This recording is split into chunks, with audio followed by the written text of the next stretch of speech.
Almost everywhere throughout the land, wherever feed crops can be raised or readily purchased, dairy cattle are found. Even in regions of the country where grass is scarce and water precious.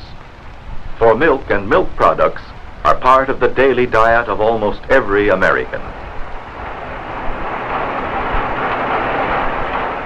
But some sections of the country are better suited to dairy farming than others. In areas where there is rolling farmland, best suited for pasture and hay, where transportation to large city markets is fast and economical, you are likely to find intensive dairy farming.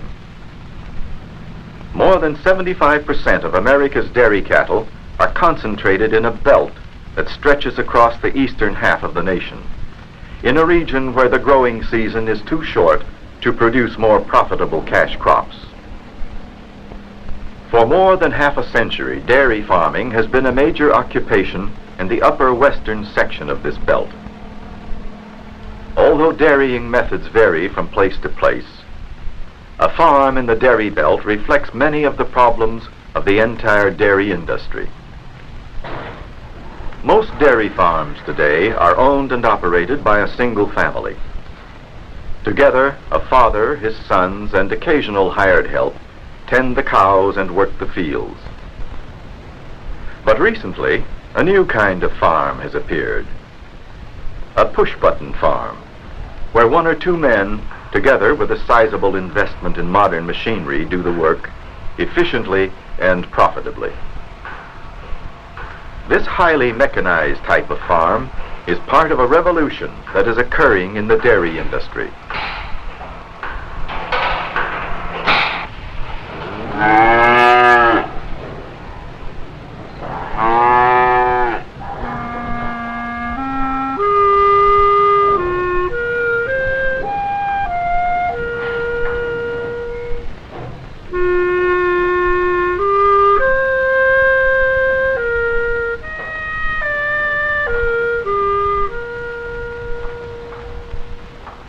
More than 360 acres of land and a herd of 86 cows.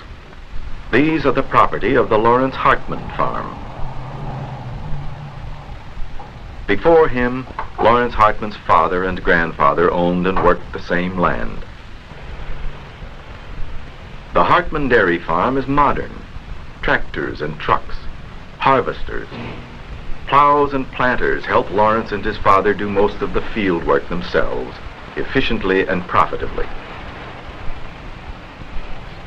To reduce his expenses, a dairy farmer must grow as much of the cow's feed on his land as possible.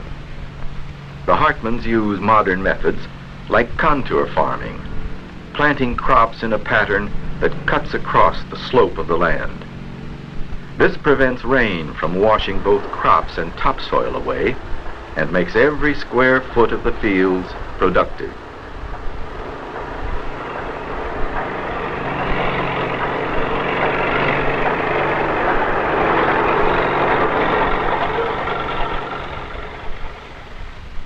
The work on a dairy farm varies from season to season, but one daily chore is the same throughout the year. Rain or shine, winter and summer, holidays and Sundays, the cows must be milked twice a day.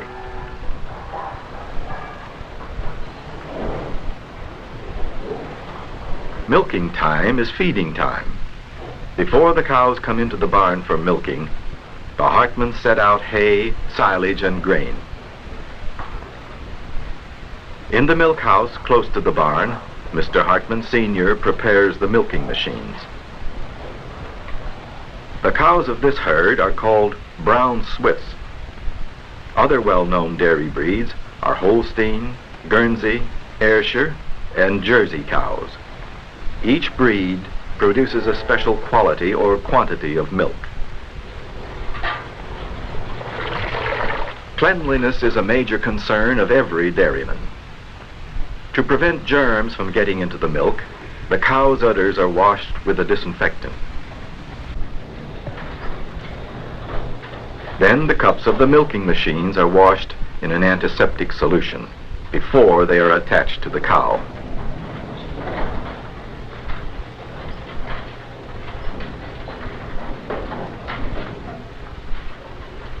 When Lawrence Hartman's father began dairying, each cow was milked by hand.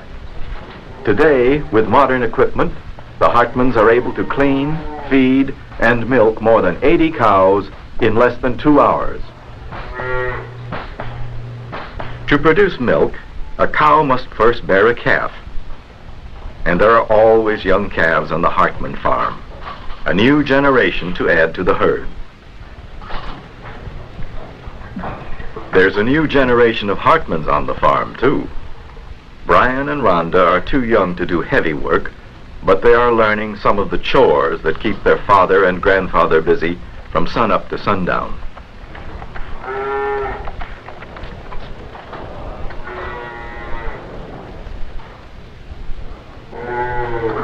As milk is collected from each cow, it goes into a stainless steel container called a Sputnik, like the Russian satellite. Milk as it comes from the cow is warm and must be transferred quickly to a refrigerated storage tank or it will spoil. Most of the cooling and storage equipment on a modern dairy farm is run by electricity. If the power should fail, the entire day's output of milk might be lost. After milking, the cows return to pasture, and cleanup begins in the barn and milk house. Each piece of milking equipment must be clean and ready for use again next morning. Finally, time for supper.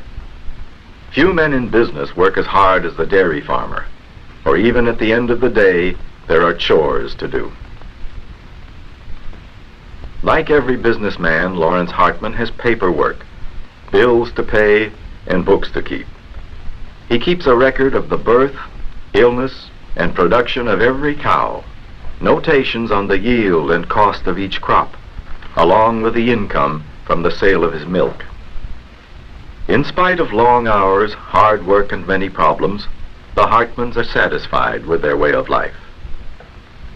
A few years ago, Lawrence Hartman considered leaving the farm to try a new career, but in the end, he stayed to carry on the family farm and the work that provides his family with a comfortable living.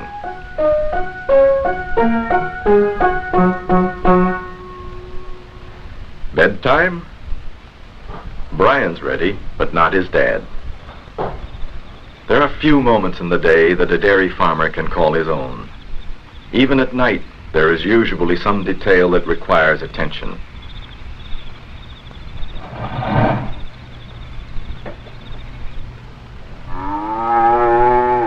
The slightest sign of illness in the herd must be carefully watched, for the health of a cow affects its output of milk and in turn the income of the farm.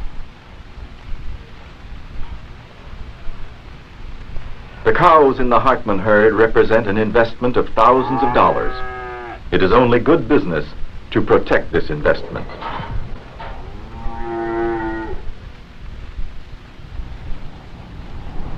As the sun rises, the chores of the day begin.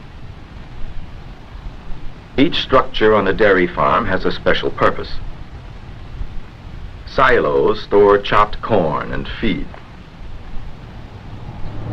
Hay is stored in the barn, and the milk is cooled and stored overnight in the milk house. Here, each morning, transportation to the market begins.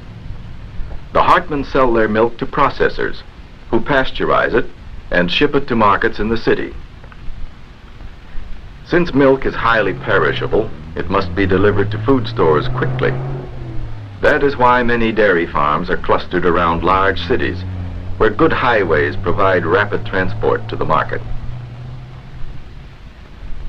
Besides grass and clover in the pasture, dairy cattle eat oats, hay, and corn. To raise these crops, work in the fields goes on throughout the year, except in winter. In the spring, plowing and planting. In summer and fall, cultivating, harvest, and storage. Most dairy farmers reap and thresh oats with a machine called a combine. In one operation, this machine separates the grain from the straw and the chaff.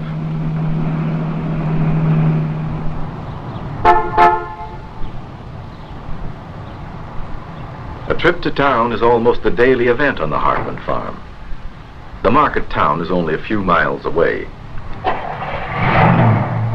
Although dairy farms are generally located some distance from urban areas, farm families need many of the same goods and services as city people.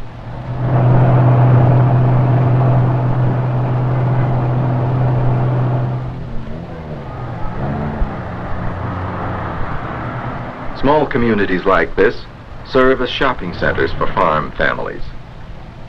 There are stores and facilities similar to those in the city, like the supermarket, where the Hartmans buy their grocery supplies. Yes, even their milk and milk products. In dairy communities, farmers and town merchants depend on each other. When the farmers have little money to spend, local business suffers. Lawrence Hartman often travels to town himself, sometimes for a piece of equipment or to have oats ground at the local mill. This is one of many farm services available in town.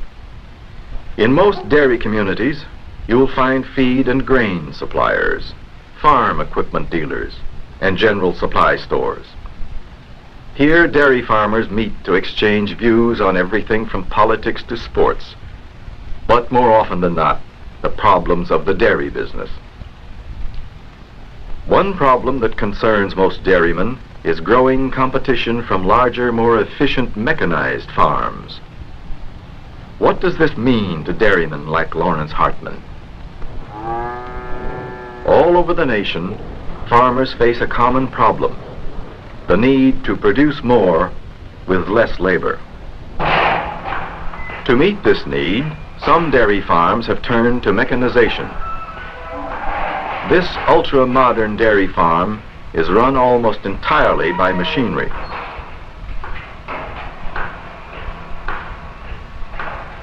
In this mechanized milking parlor, one man can milk the entire herd without help. Such farms are still few in number because they require an enormous investment in labor-saving equipment. Milk flows directly from cow to refrigerated storage tank automatically and efficiently. On this farm, even the land is used economically. Pastures are eliminated and the fields are devoted to feed crops instead of grazing. The cows are cared for in a small, well-planned enclosure where machines do most of the work once done by human labor. Some dairymen believe that this type of farm is the answer to the problems of dairymen across the country. The biggest problem facing the dairy farmer today is the increased cost of operation. I today milk 88 cows and feed 88 cows and take care of 88 cows by myself through mechanization. The farmer, or dairy farmer, that doesn't change his operation and stays with the old methods, I don't think, myself, will be milking cows in the future for profit. The only person or anybody in the world that can operate a dairy farm without mechanization is the man that does it for a hobby. Today, the dairy industry, the dairy farm, is big business and must be operated as big business. All dairy farmers share the common problem of holding down costs by working more efficiently. But Lawrence Hartman is equally devoted to his way of dairying. We're faced with the same problems of increasing costs, the need for greater efficiency, just like anyone else in the dairy industry. Now, automation may help in some areas to increase production per man. However, we find that automation is not the absolute remedy. We find here that we cannot separate the human element from our operation. Each cow is such an individual, she needs individual and separate attention. And by giving her this special attention, we're able to increase our production per cow and thereby improve our efficiency. We feel that the family farm is as much a way of life as it is a business. And as long as we can maintain this way of life, the family farm will never become obsolete. Although their views on dairy farming differ, Lawrence Hartman and his neighbor face a problem that is common to farmers of every kind throughout the country. Scientific methods and mechanization have made our farms so productive that today fewer farmers are needed to produce the nation's food products. This abundance in farm production threatens the farmer with lower prices for his produce. Yet the costs of operating a farm are constantly rising. As a result, only the most efficient farmers can survive. No one can predict the future of the family farm. Yet one thing is certain: the working methods and the way of life of people in farming communities everywhere is rapidly changing. This is part of a revolution that affects us all. A revolution in production that is contributing much to our changing way of life.